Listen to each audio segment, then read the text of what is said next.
अस्सलाम वालेकुम। कैसे हैं आप सब? अल्लाह ताला से उम्मीद करती हूँ कि सब ठीक ठाक होंगे। Welcome back to my channel. तो ले जी, ये है इधर मॉर्निंग का टाइम और मॉर्निंग भी बिल्कुल सुबह सुबह का टाइम है। नमाज़ कुरान पढ़ने के बाद मैं आ रही हूँ छत पे और ज़ाहिर है कि सुबह की वॉक बहुत ज़रूरी है। और सुबह की वॉक करने से ना इंसान सारा दिन जितना मर्ज़ी चल फिर ले या जो भी कर ले, इंसान थकता नहीं है। सुबह की सैर बहुत ज़रूरी है। और इधर देखें, सुबह सुबह इतना मज़े का मौसम था ना, तो इस टाइम हर तरफ सुकून ही होता है और इत्मीनान होता है। और वैसे भी इंसान फ्री होता है, बच्चे भी सो रहे होते हैं और हस्बैंड भी सो रहे होते हैं, घर में कोई काम भी नहीं होता। तो मैं सुबह की वॉक को तो बिल्कुल मिस नहीं करती। और सुबह देखिए कितना प्यारा ज़बरदस्त मौसम है। सुबह सुबह वैसे भी छत पे आओ तो परिंदों की आवाज़ें सुनने को मिलती हैं, तो इंसान एकदम से ना फ्रेश हो जाता है। ये देखिए, मैं आपको सारा दिखा रही हूँ और सूरज बेचारा निकलने की कोशिश कर रहा है। देखें, अब निकलता भी है आज, कि आज फिर बादल ही बने रहेंगे। और मॉर्निंग पे मैं वॉक ज़रूर करती हूँ, जितना भी मुझे टाइम मिले, 10 मिनट का मिले, 15 मिनट का मिले, जितना भी मुझे नमाज़ कुरान पढ़ने के बाद टाइम मिलता है, यानी कि अपने बेटे को रेडी करने तक, उतने तक ना मैं छत पर आकर वॉक ज़रूर करती हूँ। सुबह की वॉक का बहुत ज़्यादा फ़ायदा है और अगर आप में से कोई नहीं करता तो ज़रूर ये किया करें। और इधर जी आ चुकी हूँ मैं नीचे और आकर मैंने अपने बेटे को जगा दिया था और उसको मैं ब्रश वगैरह कहा कि आप करो। बच्चे बड़े भी हो जाएं या छोटे भी हों, जो भी हो ना, बच्चों को पास खड़े होकर जब तक कोई काम ना करवाओ, बच्चे नहीं करते। और मैं तो डेली इनको ना, मेरी रूटीन है कि मैं रात को भी ब्रश करवा के ही सोती हूँ। और सुबह को भी रात को ना सोने की वजह से ना मुँह में से स्मेल आने लग जाती है, तो फिर मैं कहती हूँ कि आप सुबह मॉर्निंग में भी उठ के ब्रश करो। और इधर बेटा हो रहा है तैयार। इसका यूनिफ़ॉर्म मैंने रात में ही प्रेस करके रख दिया था।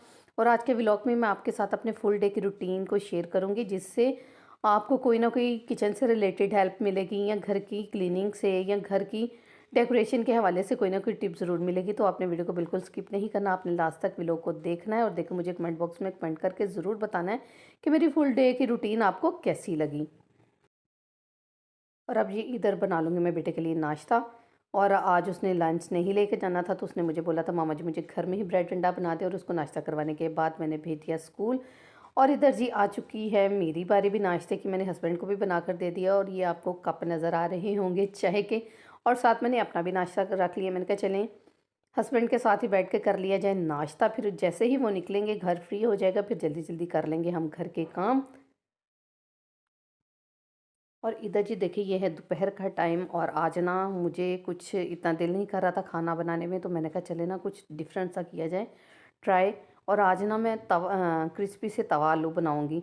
और ये ना, जब हम छोटे थे ना, ये मेरी अम्मी बनाती थी, तो मैंने कहा क्यों ना अपनी अम्मी की रेसिपी को बनाया जाए और उनकी याद को ताज़ा किया जाए। तो मैंने कहा चले बनाते हैं। और आलू को ना मैंने ब्रिक ब्रिक स्लाइसेस में कट कर लिया। और अब मैंने सबसे पहले लहसुन अदरक का पेस्ट डाला, सुरकुटी लाल मिर्च डाली है, धनिया पाउडर डाला और नमक डाला है। और मैं हल्की सी हल्दी भी इसमें डाल दूँगी कलर के लिए, और काली मिर्च का पाउडर और ज़ीरा पाउडर भी डालूँगी। उन सारी चीज़ों को डाल कर ना, फिर मैं हल्का सा पानी डालूँगी और मिक्सर को मैं कर लूँगी रेडी। और ये इतने मज़े के बने थे ना कि आप यकीन नहीं कर सकते। ये जब आप बनाकर खाएँगे ना, तो देखना आपकी ये फ़िश फ्राई को भी पीछे छोड़ेंगे। इतने मज़े के तवा आलू बने थे। और साथ मैंने बना लिया था रायता। और जैसे हम चिकन को मैरिनेट करते हैं ना, इन आलूओं को भी ऐसे ही करना है, मगर चिकन को तो मैरिनेट करके हम रख देते हैं ना, मगर इनको रखना नहीं है, इनको फ़ौरी-फ़ौरी बना लेना है। क्योंकि आपको पता है कि आलू को थोड़ी देर के लिए भी कोई चीज़ लगा कर रखें, तो वो पानी छोड़ देता है। तो इस वजह से ना हमने इन्हें फ़ौरी बनाना है और नमक मिर्च की कोई टेंशन नहीं है, ना लिया आधे च रच जाएगी। और अब ना इधर मैंने तवे पे डालना है ऑयल। और ऑयल इतना हमें भर कर नहीं डालना कि फुल ऐसी तवा पार देना है, ऐसे नहीं करना। बस हल्का सा ही ऑयल मैं करूँगी इस पे अप्लाई और पूरे तवे पे फैला देंगे। और फिर वन बाय वन जो हमने मैरिनेट किए हुए आलू हैं वो डालेंगे। इसको आप क्रिस्पी आलू की चिप्स भी कह सकते हैं। और ये आलू आजकल वैसे ही बड़े अच्छे आए हुए हैं रेड कलर के, तो मेरा दिल ही नहीं करता छिलका उतारने का। मैं अच्छे तरीके से इनको वॉश कर लेती हूँ और कोशिश करती हूँ कि मैं ना छिलका इनका कम ही रिमूव करूँ। क्योंकि नए आलूओं का यही तो मज़ा होता है कि उनके छिलके समेत ही खाया जाए। और इसको तवे पे बनाते हो ना, वो फ्लेम हमारा बिल्कुल मीडियम पे होना चाहिए। इसको हाई फ्लेम पे नहीं बनाना, क्योंकि आलू गलने में टाइम लो, बल्कि वैसे तो ये गले गलाई हैं बिल्कुल। मैंने इनको ना बारीक स्लाइस में कट किया था। और अब ना साइड जैसे ही 5 मिनट ये इसको पड़े हुए हो गए ना, अब इन सब की मैं कर दूंगी साइड को चेंज बारी बारी। बिल्कुल दरमियान में जो आलू पड़े थे ना, वो तो सही हो चुके थे उसको मैंने उतार लिया, जो साइडों पे पड़े थे इनको दरमियान में करके अब इनको मैंने साइडों पे लगा लिया। मैंने कहा टाइम बच जाए, और जो बाकी आलू मेरे पड़े हैं ना मैरिनेट किए हुए, अब वो उनके स्लाइस में इधर रख दूँगी, क्योंकि मुझे जल्दी भी थी, क्योंकि आलू पानी ना छोड़ जाएँ। और ऐसे ही मैं सारे आलूओं को बना लूँगी और फिर बाद में मैं पका लूँगी रोटियाँ, क्योंकि मेरे बेटे का भी आने का टाइम हो रहा है। तो मेरी कोशिश थी, दोनों का आने का टाइम हो रहा है, तो मैं कह मेरी यही कोशिश थी कि उनके आने से पहले-पहले ना खाना बन जाए। और आज ना उनके आते, ये देखिए फाइनल लुक मैंने आपको दिखाई है अपने मज़ेदार से तवा आलू के, और ये इतने मज़े के बने थे ना, आपको बताते हुए भी मेरे मुँह में पानी आ गया। और अब मैं बना लूँगी जल्दी-जल्दी उनके लिए रोटियाँ भी, क्योंकि बच्चों के आने तक ना खाना बन जाए तो बच्चे आराम से आकर खाना खा लेते हैं। और इधर जी देखिए जी बच्चे आ चुके हैं, और मैंने क्या उनको टेबल पे खाना दे दिया, तो मैंने कहा चलिए ना मैं आपको पानी भी दे देती हूँ। और इधर देखिए मेरी जर्सी पे खुश्क आटा लगा है। अभी मैं खाना बना ही रही थी कि बच्चे आ गए, तो मैंने कहा चले ना जल्दी जल्दी पहले उनको उनके हाथ मुंह धोने तक ना मैं खाना लगा दूँ टेबल पे, ताकि आराम से वो खा लें। और इधर जी मैंने भी खाना खाने के बाद अपने लिए मैंने बना ली है चाय, क्योंकि जो चाय लवर्स हैं खाना खाने के बाद उनको चाय की तो अशद ज़रूरत होती है। और मुझे हो रहा था फ्लू, और मैंने कहा चले ना क्यों ना साथ में जो शांता भी डालकर पी लिया जाए। वैसे भी जब तक सर्दियों का मौसम है ना, हमें जो शांते का ज़रूर इस्तेमाल करना चाहिए, इसका बड़ा फ़ायदा होता है। फ्लू वगैरह ना भी ना हो तो हमें विंटर में ना डेली जो शांते का ज़रूर इस्तेमाल करना चाहिए, मेरा तो यही ख्याल है। और इधर ना आ चुकी हूँ मैं किचन में, और किचन के ना जो शेल्फ़ साफ़ करने वाले मेरे दोनों ये थे ना, क्या इसको डस्टर आप कह लेंगे, जो भी आप अपनी ज़ुबान में कहते हैं। तो पानी में ना मैंने सरफ़ डाल दिया था गर्म पानी करके, तो इसमें मैं अब इसको अच्छे तरीके से धो लूँगी, और धोने के बाद इसको ना मैं डाल दूँगी, ताकि अच्छे तरीके से ना इनमें से जो चिकनाहट वगैरह है ना वो निकल जाए। क्योंकि इनको धोना भी बड़ा ज़रूरी होता है, और ख़ास तौर पर मैं जब विंटर हो या समर हो, मैं इनको गर्म पानी से ही धोती हूँ, क्योंकि किचन के जो ज़्यादा काम है ना हमें गर्म पानी से ही करने चाहिए, ताकि अच्छे तरीके से चीज़ों में से चिकनाहट निकल जाए। और इधर देखें जी ये मेरी मानो बिल्ली का हाल देखें, बच्चे लगाकर देख रहे थे टीवी को, यानी कि एलसीडी को देख रहे थे, तो कितने मज़े से ये बैठा है चेयर पे, और इसकी देखें निगाहें ज़रा टीवी की तरफ ही हैं। और मुझे ये इतनी हंसी आ रही थी ना इसकी तरफ देख के, तो मैंने मोबाइल पकड़ा और ये शूट बना लिया। मैंने कहा चलिए मैं आपसे शेयर करूँगी। और ये देखिए इसका ध्यान इतने गौर से ये देख रहा है जैसे इसको बड़ी समझ आ रही है।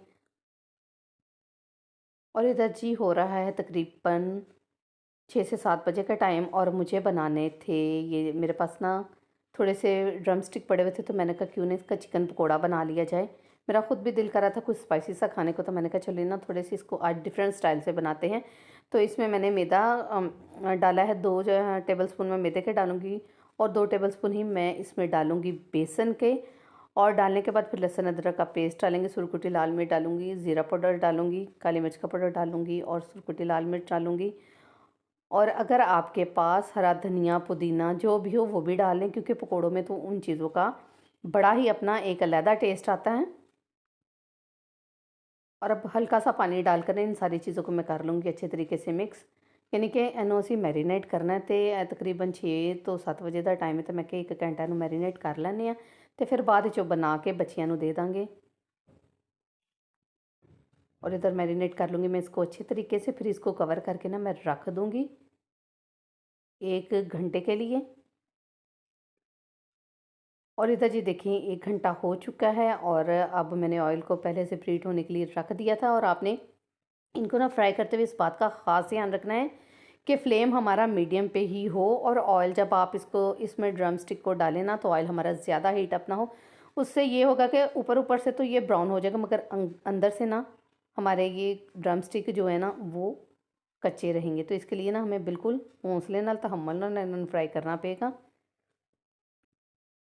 और इधर ना मैंने इसको ढक्कन देकर मैंने कहा चलिए थोड़ी देर इसको स्टीम भी मिल जाएगी, तो तब तक मैं कह रही हूँ ये मैंने ना आलूओं को कट कर लिया था। और मैंने कहा ज़ाहिर है मैं बच्चों के लिए बना रही हूँ, तो चिकन स्टीम या चिकन पकोड़ा हो और साथ फ्राइज़ ना बने, ऐसा तो हो नहीं सकता। तो 2-3 आलूओं को मैंने कट कर लिया था, और ये मैंने ना फ्राइज़ का मिक्सचर आपसे पहले भी शेयर किया हुआ, ये मैंने बना कर रखा हुआ था। मैदा और मैंने बेसन, उसमें सुरकुटी लाल मिर्च और काली मिर्च का पाउडर, ज़ीरा पाउडर डालकर इसको पहले से रेडी करके रखा हुआ था, वो मैंने 2 चम्मच डाल दिया। और इसको कर लूँगी मैं अच्छे तरीके से मिक्स। तो मैं स्पून से कर रही थी, तो स्पून से मुझे तसल्ली नहीं हो रही थी। मुझे ये था कि आलूओं पे कोटिंग सही तरीके से नहीं हो रही, तो मैं हाथ से करने लग गई हूँ। और वैसे भी जो काम हम हाथ से कर सकते हैं ना वो स्पून से नहीं होता। और इधर उसको मैं कर लिया है रेडी। और इधर मैंने कहा चलिए आप देख लेते हैं ड्रम स्टिक को भी एनू भी उत्ते थले करने हैं, जिधरों नहीं अच्छे तरीके ना कुक होया उधरों भी कर लेने हैं। और अब इसको ना मैं थोड़ा सा साइड पे करके ना इसी में मैंने सोचा कि फ़्राइज़ को भी डाल देती हूँ, ताकि एक ऑयल में ना दोनों काम हो जाएंगे और मेरा टाइम भी बच जाएगा। और अब जितनी फ़्राइज़ इसमें आएंगी मैं उतनी फ़्राइज़ डाल दूँगी। और बच्चे भी मेरे आ चुके हैं अब तो एकेडमी से, और छोटा बेटा ट्यूशन से आ चुके हैं। और अब उनको मैं दे दूँगी गर्मा गर्म फ़्राइज़ भी और चिकन पकोड़ा भी। और ये इतने मज़े के दोनों बने थे ना कि बहुत मज़ा आया था। फ़िलहाल उन्होंने नहीं, मैंने भी खाया था। और ऐसे छोटे-मोटे ना जुगाड़ हमको लगा लेने चाहिए, जिससे हमारा किचन में टाइम भी बच जाए और हम ना 1 से 2 काम भी एकदम ही कर लें। और देखा कि हमारे ना लेग पीस भी हो गए अच्छे तरीके से फ्राई, यानी कि चिकन पकोड़ा भी हमारा फ्राई हो चुका है। और साथ ही मैंने एक दफ़ा फ्राइज़ को फ्राई करके निकाल लिया और ये दूसरा पोर्शन मैंने डाला है ऑयल में। और इधर तकरीबन अब रात के 9 बज रहे हैं। और मुझे पूरी उम्मीद है कि मेरे फुल डे की रूटीन आपको ज़रूर पसंद आई होगी। तो जो अभी तक मेरे चैनल पे नए हो मेरे चैनल को लाइक करें, सब्सक्राइब करें और साथ में दिए गए बेल आइकन को प्रेस करना बिल्कुल मत भूलें, क्योंकि उससे मेरी हर नई आने वाली वीडियो की नोटिफिकेशन सबसे पहले आप तक पहुँचेगी। नोटिफिकेशन आप तक पहुँचेगी तो ज़ाहिर है आपको अच्छे अच्छे व्लॉग्स देखने को मिलेंगे। नेक्स्ट व्लॉग के लिए देखते रहें एस एस फूड किचन। अल्लाह हाफिज़।